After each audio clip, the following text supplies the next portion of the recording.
October magazine quotes you as saying you are ready to offer facilities for the United States to defend the Gulf area.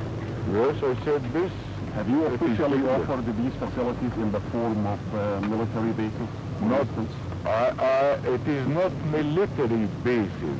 It is facilities. Whenever any Arab state on the Gulf, any Arab emirate on the Gulf asks for the help and the United States wants to have facilities, I shall give facilities, but we don't give bases.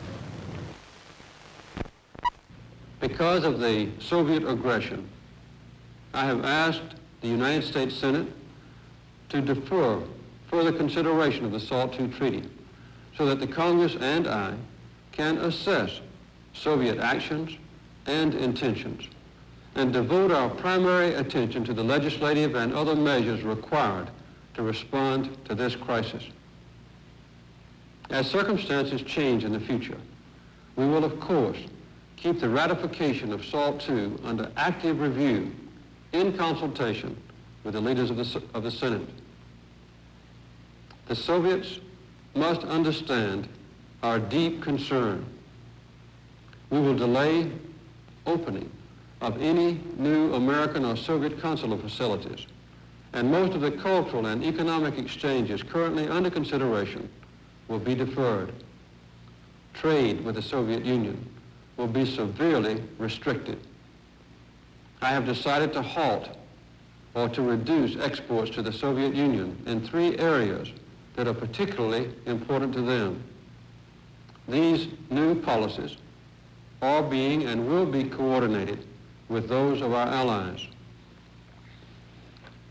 I've directed that no high technology or other strategic items will be licensed for sale to the Soviet Union until further notice, while we revise our licensing policy.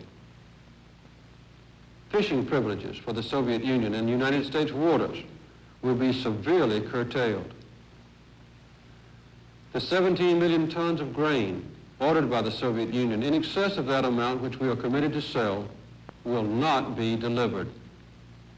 This grain was not intended for human consumption, but was to be used for building up Soviet livestock herds.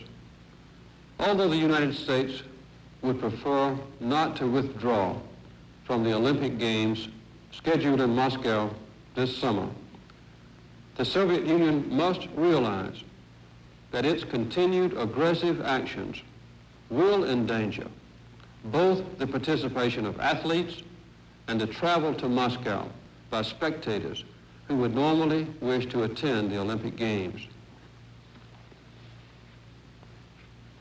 Along with other countries, we will provide military equipment, food, and other assistance to help Pakistan defend its independence and its national security against a seriously increased threat it now faces from the north. The United States also stands ready to help other nations in the region in similar ways. The Assembly will now proceed to vote on the draft resolution contained in document A/ES-6/L1. A recorded vote has been requested. Those in favor of the draft resolution, please signify. Those against and abstentions. Will all delegations be good enough to examine the voting display and assure themselves that their votes have been properly recorded?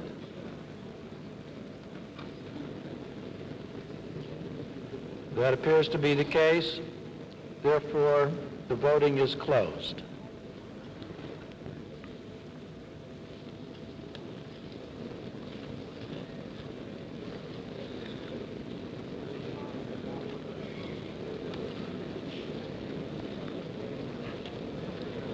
The result of the vote is as follows. In favor, 104, against, 18, abstentions, 18. The draft resolution is therefore adopted.